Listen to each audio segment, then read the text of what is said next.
최초의 인간인 아담은 하나님께 범죄하여 에덴 동산에서 쫓겨나고 그로 말미암아 인간에게는 삶의 고통과 죽음이 찾아왔습니다. 그리고 이제 아담의 후손으로 태어나는 모든 인간은 아담의 범죄로 인해 죄 가운데서 출생하게 되었다고 성경은 말하고 있습니다. 그래서 모든 인간은 죄 가운데 태어나 죄에 속해 있기 때문에 죄인인 것입니다. 그러므로 인간은 항상 자기 안에 있는 죄의 본성과의 처절한 갈등이 있습니다. 믿는 자임에도 불구하고 인간 안에는 죄의 본성과의 처절한 갈등이 있다는 것입니다. 믿는 자임에도 불구하고 그렇다는 것입니다. 왜냐하면 인간 안에는 본질이었던 죄의 원리가 숨어 있기 때문인 것입니다. 인간 안에 있는 이 죄로 말미암아 여전히 원하는 선을 행하지 않고 원하지 않는 악을 행함으로써 그를 통해 인간 스스로의 약한 본질을 드러내고 있는 것입니다. 범죄한 인간은 죄 아래 팔려 그 죄의 노예가 되었고 죄는 육체 안에 자리를 잡고 율법을 도구로 삼아 그 영향력을 행사하기 때문에 범죄한 자는 그 내적 갈등 속에 괴로워한다는 것입니다. 율법은 선합니다. 율법은 악을 행치 말라고 말합니다. 율법은 죄를 조장하거나 죄를 명령하지도 않습니다. 그럼에도 죄는 내가 원치 않는 것, 율법이 하지 말라고 하는 것을 행합니다. 왜냐하면 죄는 늘 하나님을 대적하게 해서 일어나는 것이기 때문에 그렇습니다. 그래서 성경은 만일 내가 원하지 아니하는 그것을 행하면 내가 이로써 율법이 선한 것을 시인하노니 이제는 그것을 행하는 자가 내가 아니오 내 속에 거하는 죄니라 라고 했습니다. 죄가 내가 원하지 아니하는 것, 율법이 하지 말라고 한 그것을 행하게 한다는 것입니다. 그렇다면 이렇게 우리의 육신 안에 죄가 머물면서 선을 행치 못하게 하는데 우리가 어떻게 이 죄와 싸워 승리할 수 있을까요? 그래서 하나님을 온전히 믿고 그 말씀대로 살 수 있을까요? 우리의 육신 안에 거하는 이 죄와 죄의 세력은 과연 무엇이고 어떻게 우리가 싸워 이길 수 있는지 함께 살펴보면서 은혜 나누기를 원합니다. 첫째, 내 속에 있는 죄가 악을 행하게 합니다. 본문 18, 20절에 내 속 곧 내 육신에 선한 것이 거하지 아니하는 줄 아느니 원함은 내게 있으나 선을 행하는 것은 없노라. 내가 원하는 바 선은 행하지 아니하고 도리어 원하지 아니하는 바 악을 행하는도다. 만일 내가 원하지 아니하는 그것을 하면 이를 행하는 자는 내가 아니오 내 속에 거하는 죄니라 라고 했습니다.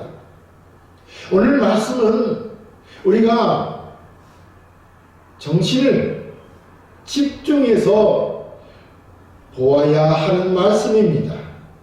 그래야 깨달을 수 있다는 것입니다. 죄가 어떻게 우리 안에 들어왔습니까? 죄가 우리 안에 들어오게 된 것은 우리가 태어날 때부터라는 것입니다. 죄는 우리가 태어날 때 이미 우리 안에 있었다 이 말입니다. 죄의 근원은 천사장의 욕심으로 인하여 하나님께 대적하여 생긴 것입니다. 천사장이 하나님께 대적하여 쫓겨나 사탄이 된 것입니다. 이 사탄은 에덴 동산에 들어와 아담과 하와를 유혹하고 또 인간에게 죄가 그래서 들어왔고 그로 말미암아 모든 인간은 태어날 때부터 죄인으로 태어나는 것입니다. 죄인으로 태어난 우리 인간 안에는 항상 죄가 거하며 우리는 죄의 일부분이 아니라 죄의 전부인 것입니다. 이 죄는 나와 분리할 수 없는 나의 본성이요 뿌리인 것입니다. 그래서 성경은 내 육신에 선한 것이 거하지 아니한다고 말하며 내가 선을 행하지 아니하여도 내가 선을 행하기 원하여도 선을 행하는 것이 내게 없으며 도리어 악을 행한다고 말하는 것입니다. 그러면서 이 악을 행하는 것은 우리 안에 거하는 죄라고 분명히 성경은 말합니다. 이 죄는 하나님이 한탄하실 정도로 참혹한 것입니다. 정말 절대 우리가 행해서는 안 될 것들이라는 겁니다. 우리는 죄를 그냥 가볍게 여길 때가 너무도 많습니다. 실상은 이 죄는 심각한 것인데 말입니다. 우리는 아무렇지도 않게 이 죄를 가볍게 넘기며 범하고 있는 것입니다. 다시 말하면 우리가 하나님의 말씀을 너무 가볍게 여기고 내 생각과 내 뜻대로 행한다는 것입니다. 하나님은 성경 창세기 6장 5절에 이렇게 말씀합니다.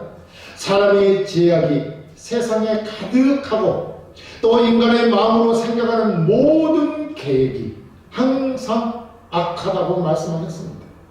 인간의 마음으로 생각하는 모든 계획이 항상 악하다는 것입니다. 그래서 하나님은 내가 왜 이 인간들을 만들었는가 하고 한탄하셨다는 것입니다. 그래서 창세기 6장 6절에서는 창조한 인간들을 내가 이 지면 이 땅에서 쓸어버리시겠다고 하셨던 것입니다. 당신이 지으신 인간을 지면에서 쓸어버릴 정도로 하나님은 죄를 미워하시는 것입니다. 성경을 통해서 세상을 보면 이 세상이 어떤 세상인가를 우린 쉽게 이해할 수 있습니다. 사실 우리는 믿는 자가 되었기 때문에 언제나 하나님을 먼저 생각합니다. 하지만 세상은 하나님에 대해 전혀 생각하지 않습니다. 대부분 사람들은 하나님과 관계가 없는 것만 생각합니다. 사람들의 약함은 윤리 도덕적인 면에서가 아니라 항상 하나님을 생각하지 않으며 하나님을 찾지 않는 면에서 악하다는 것입니다. 하나님을 찾지 않기 때문에 하나님이 기뻐하지 않는 것을 하기 때문에 사람이 악하다 이 말입니다. 그렇지 않습니까? 하나님의 마음에 들만한 일을 하지 않지 않습니까? 그것은 사람이 악하기 때문이라는 겁니다. 사람 안에 선한 것이 없기 때문이라고 성경이 말하는 것입니다. 그래서 악을 행하는 것입니다. 세상이 어떻게 하나님 없이 자기 마음대로 자기의 삶을 추구하며 그 모든 계획과 생각하는 것이 하나님과는 관계없다는 것을 우리는 쉽게 증명할 수도 있지 않습니까? 사실상 사람들은 하나님을 예면하고 자기의 욕심을 따라 사는 것이 세상의 법칙입니다. 그렇잖아요. 사람이 생각하는 모든 계획은 항상 악하다는 말입니다. 왜냐하면 내 속에 죄가 거하고 있기 때문이요. 죄가 우리 인간의 본성이요 뿌리이기 때문입니다. 그래서 내 속에 있는 죄가 악을 행하게 하는 것입니다. 하지만 우리는 돈을 얻었기 때문에 좀 더 나은 편이지만 쉽게 죄에 빠질 수 있다는 것을 잊지 말아야 됩니다. 내 안에 내 속에 내 지체 속에 있는 죄가 악을 행하게 한다는 것입니다. 이것을 분명히 알아야 한다는 것입니다. 둘째, 내 속에 있는 죄의 법 아래로 사로잡혀 가는 무능함을 깨달아야 합니다. 본문 11, 23절에 그러므로 내가 한 법을 깨달았노니 곧 선을 행하기 원하는 나에게 악이 함께 있는 것이로다. 내 속사람은 하나님의 법을 즐거워하되 내 지체 속에서 한 다른 법이 내 마음의 법과 싸워 내 지체 속에 있는 죄의 법으로 나를 사로잡는 것을 보는도다 라고 하였습니다. 여기서 법이라고 말하는 것은 일종의 법칙으로 계속적으로 줄기차게 일어나기 때문에 법이라고 하는 것입니다. 그렇다면 깨달았다고 하는 법은 무엇입니까? 그것은 바로 이어져 나오는 말씀이죠. 내가 선을 행하려 할 때마다 예외 없이 악이 나와 함께 있다는 것입니다. 이 일이 사람 안에서 줄기차게 벌어지고 있는 것입니다. 언제든지 선을 행하려고만 하면 언제나 악이 자신을 드러내고 앞으로 튀어나온다는 것입니다. 마치 이것은 밤이 지나면 낮이 온 것처럼 그렇다는 것입니다. 겨울이 지나면 봄이 오고 봄이 지나면 여름이 오는 사계절의 변화처럼 그렇게 자연법칙처럼 일어나고 있다는 것입니다. 성경은 이렇게 무슨 자연의 법칙처럼 선을 행하려고 하면 반드시 거기에 악이 나타난다는 것을 깨달아야 깨달았다라는 것을 말하고 있는 것입니다. 내가 선한 마음으로 행동하는 순간 악이 들어와서 완전히 반대를 하고 나선다는 것입니다. 그래서 내 속사람은 하나님의 법을 즐거워하는데 내 지체 속에서 또 다른 법이 있다는 것입니다. 이 내 지체 속에 있는 법이 내 마음의 법과 싸워 내 지체 속에 있는 제 법 아래로 나를 사로잡아 오는 것을 본다고 말하고 있습니다. 정리하자면 속사람은 하나님의 법을 즐거워하는데 그것은 바로 마음의 법이라고 성경이 말합니다. 그리고 내 지체 속의 다른 법은 바로 죄의 법입니다. 그래서 성경은 내 속사람으로는 하나님을 즐거워한다고 말합니다. 그런데 이 속사람인 내 마음의 법과 육신, 즉 내 지체 속에 있는 죄의 법과 싸우는데 내 속사람이 죄의 법 아래로 사로잡혀 간다는 것입니다. 내 마음의 법이 육신의 법인 죄의 법에게 굴복당한다는 것입니다. 여기 속사람은 마음이라는 말과 동의어입니다. 속사람은 마음이고 이해하는 능력이며 이성의 장소를 말합니다. 하지만 자연, 즉 거듭나지 않은 사람의 마음을 의미하지는 않는다는 것입니다. 예수를 믿고 거듭난 사람으로 성령에 의하여 조명받는 마음을 속사람이라고 하는 것입니다. 이 속사람의 마음의 법은 하나님의 법을 즐거워한다는 것입니다. 그리고 내 지체라 하면 우리가 보통 죄를 짓는 육신의 지체를 말하기에 우리가 알 수 있는 지체들로 눈과 여러 다른 지체들로 보통 신체의 기관이라고 할 것입니다. 이 신체의 기관 지체를 겉사람이라고 합니다. 그럼 속사람이란 우리가 볼 수 없는 사람의 일부분으로 성령의 조명을 받는 마음이나 생각이나 영혼을 말하는 것입니다. 이 속사람, 즉 마음의 법은 하나님의 법을 깨달았다는 것입니다. 이 속사람이 깨달은 하나님의 법은 바로 율법을 말하는데 전에는 이 율법의 의미를 깨닫지 못했는데 이제 성령의 조명을 받아 율법을 깨달았는데 그것은 율법이 선하고 신령하며 의롭고 정당하고 거룩하다는 것을 알았다는 것입니다. 어떻게 알았느냐? 성령의 조명을 받아서 율법을 깨달았다는 것입니다. 그 율법이 선하다는 것이요, 신령하다는 것이요, 의롭다는 것이요, 정당하고 거룩하다는 것이라 이 말입니다. 속사람이 이 하나님의 법을 깨달았다는 것입니다. 그래서 그 선한 율법, 신령한 율법, 거룩한 율법, 의로운 율법을 즐거워한다는 것입니다. 성령의 조명을 받기 때문에 속사람이 이 율법을 즐거워한다는 것입니다. 깨달았기 때문이죠. 그런데 왜 그 즐거워하는 하나님의 율법을 따라 실천하며 살아갈 수가 없습니까? 이것이 우리에게 문제가 아니겠습니까? 성경은 내 지체 속에 있는 한 다른 법, 즉 죄의 법이 있기 때문에 그렇다는 것입니다. 내 안에, 내 지체 속에 다른 법, 즉 죄의 법이 있기 때문에 율법을 즐거워하며 그 율법을 따라 살 수가 없다는 것입니다. 이것을 깨달았다는 것입니다.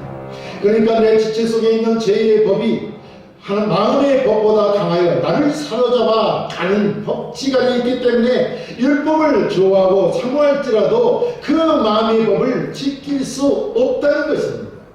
이 죄의 법 아래로 내가 사로잡혀가는 것이 법칙인 것입니다.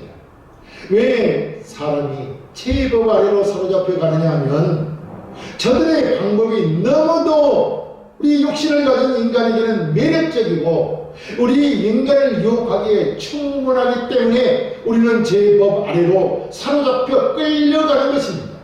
성경대로는 최초의 인간이 유혹을 받았을 때처럼 보암직도 하고 먹음직도 하다는 것입니다. 인간의 탐심을 자극하기에 충분하다는 것입니다. 그래서 우리가 율법을 즐거워하고 지키고자 하는 욕망을 꺾어버리는 것입니다. 죄법 아래로 우리를 사로잡아 가는 것입니다. 이것은 어찌 보면 갈등이 아닙니다. 우리가 처한 처지가 그렇습니다. 그래서 마음의 법과 죄의 법의 갈등은 언제나 사람이 죄의 법 아래로 사로잡혀 가는 것입니다. 사로잡혔다는 것은 적군에게 잡혀 포로가 되었다는 것입니다. 완전히 적에게 제압당하여 그의 노예가 되어버린 것입니다. 이미 죄의 포로가 되어버린 것입니다. 그래서 우리 속사람이 하나님의 법을 즐거워하지만 죄의 법과 싸워 완전히 실패했고 죄의 법에 굴복됐다는 것이 아닙니까? 그럼 이 죄의 법에서 누가 우리를 구할 수 있습니까? 우리 인간은 죄에게 사로잡혀 그의 포로가 되어버렸기에 스스로 힘으로는 불가능합니다. 바로 하나님께서 예수 그리스도를 보내 구원하시지 아니하시면 하나님의 은혜가 아니면 율법으로도 어떻게 할 수 없다는 것을 깨달아야 한다는 말입니다. 우리는 율법에 대하여는 무능하다는 것입니다. 스스로는 아무것도 할 수 없는 무능한 인간이라는 것입니다. 이것을 깨달으라는 것입니다. 셋째, 나의 죽을 죄의 몸에서 구원해낼 분은 오직 예수 그리스도입니다. 본문 24, 25절에 오라 나는 공고한 사람이로다. 이 사망의 몸에서 누가 나를 건져내랴. 우리 주 예수 그리스도로 말미암아 하나님께 감사하리로다. 그런즉 내 자신이 마음으로는 하나님의 법을 육시로는 죄의 법을 섬기노라 라고 했습니다. 여기 오라 나는 공고한 사람이로다 라고 했습니다. 이 말은 우리는 죄법 아래로 끌려갈 수밖에 없는 무능한 인간이라는 말입니다. 우리는 하나님의 법인 율법을 즐거워하지만 그 율법을 지킬 수 없는 무능한 자라는 것입니다. 왜 그렇습니까? 내가 육신에 소하였기에 내 지체 속에 있는 죄가 우리를 감당할 수 없을 정도로 아주 매력적인 방법으로 유혹하여 사로잡고 죄의 법 아래로 끌고 가고 있기 때문입니다. 그래서 우리는 죄의 세력 앞에 붙잡혀 있는 죄의 포로인 것입니다. 그래서 공고한 사람인 것입니다. 완전히 실패했고 절망한 사람입니다. 그렇다면 이 죄의 포로에서 벗어날 다른 방도는 없습니까? 이 육신에 속하여 죄에 사로잡혀 있는 죄의 노래에게, 죄의 포로에게 나를 구원할 방법이 없습니까? 과연 이 사망의 몸에서 나를 건져낼 방법이 없느냐는 것입니다. 그에 대한 답이 우리 주 예수 그리스도로 말미암아 하나님께 감사하리로다 이 말씀입니다. 죄의 노예로 사로잡혀 있는 이 비참한 상황에서 나를 건져줄 유일한 방법은 오직 예수 그리스도시라는 것입니다. 여러분도 동의하십니까? 우리는 이 공고한 상황, 죄에게 사로잡혀 노예가 된 비참한 처지와 형편에서 구원해줄 분은 예수 그리스도라는 것을 말입니다. 그래서 예수님이 은혜에 감사하고 계십니까? 바울은 이 고통스럽고 비참한 상황에서 예수 그리스도를 통해 성취된 구원과 하나님의 은혜를 깨달았다는 것입니다. 우리는 언제나 육신의 유혹 앞에 죄와 더불어 치열한 싸움을 하고 있지만 이미 그리스도 안에서 승리를 얻은 것입니다. 내가 이 죄의 포로에서 구원받은 것은 순전히 예수 그리스도십니다. 내가 예수 그리스도를 믿었기 때문에 구원을 얻은 것이 아니라 예수 그리스도께서 죄에 사로잡혀 있는 나를 해방시켜 주셨기에 나를 해방시켜 주셨던 그 사실을 깨닫고 내가 예수를 믿는 것입니다. 나를 해방시켜 주시고 나를 구원해 주셨기 때문에 그 사실을 알기 때문에 내가 예수를 믿는 것입니다. 내가 예수를 믿기 때문에 예수님이 나를 구원해 준 것이 아니라는 말입니다. 나를 구원해 주셨기 때문에 내가 예수를 믿는 것입니다. 이 사실을 우리는 분명히 해야 됩니다. 그래야 우리의 믿음이 흔들리지 않는 것입니다. 예수를 믿고 구원하는 것이 내가 주체가 아니고 예수 그리스도가 주체라는 것입니다. 우리는 죄에 사로잡혀 포로가 되었기에 율법으로는 아무것도 할 수 없는 무능한 자였습니다. 그런 자를 하나님께서 그 은혜로 능력과 힘과 열심으로 우리를 죄의 포로에서 건져내신 것입니다. 그리고 이제 궁극적인 완전한 구원을 이루실 것을 확신합니다. 그렇기 때문에 하나님이 포기하지 않는 한 우리는 실패하지 않으며 내가 포기하려 해도 포기되지 않는다는 것입니다. 모든 인간은 다 죽지만 장차 사망의 몸에서 벗어날 것입니다. 하나님이 그렇게 하실 것입니다. 하나님의 사랑과 은혜가 그렇게 하실 것입니다. 주님께서 오시는 날 죽었던 자들도 다 일어나게 하실 것입니다. 주님이 그렇게 하실 것입니다. 우리가 그렇게 의지하고 그렇게 된다고 말하여 되는 것이 아니라 하나님이 그렇게 하실 것입니다. 그러므로 우리는 썩을 것이 썩지 않음을 입고 죽을 것이 죽지 않음을 입을 때에 구원을 바라보고 하나님의 은혜에 감사하며 살아야 하는 것입니다. 지금은 비록 마음으로는 하나님의 법을, 육신으로는 죄의 법을 섬기는 갈등과 투정 속에 있지만 예수 그리스도로 말미암아 장차 영광의 자리에 설 것을 믿으시고 힘차게 신앙생활을 하셔야 한다는 것입니다. 사랑하는 성도 여러분, 우리 육신 안에는 선한 것이 거하지 아니합니다. 죄인으로 태어난 우리 인간의 안에는 항상 죄가 거하며 이 죄는 나와 분리할 수 없는 나의 본성이요 뿌리인 것입니다. 그래서 우리가 아무리 하나님의 율법을 즐거워하고 그 율법을 따라 살려고 해도 내 육신의 지체 속에 있는 죄의 법에 사로잡혀 어떤 선도 행할 수 없게 된 것입니다. 하지만 죄의 몸, 사망의 몸에 사로잡혀 있는 우리를 구원할 유일한 방법이 있습니다. 그 길은, 그 법은 오직 예수 그리스도이십니다. 그분은 장차 전에 나를 아끼셨고 택하셨으며 십자가로 죄와 사망에서 건지시었습니다. 지금 이 땅에서 죄의 법이 하나님의 법을 즐거워하고 그 법을 지키려는 우리 마음의 법과 투쟁을 하지만 장차 우리 주 예수 그리스도께서 궁극적인 완전한 구원을 이루시어 영광된 자리에 서게 하실 것을 저는 확신합니다. 오직 예수 그리스도의 은혜에 감사하시고 주님으로 말미암아 죄와의 싸움에서 승리하시어 하늘의 영광을 얻으시기를 주의 이름으로 축원합니다.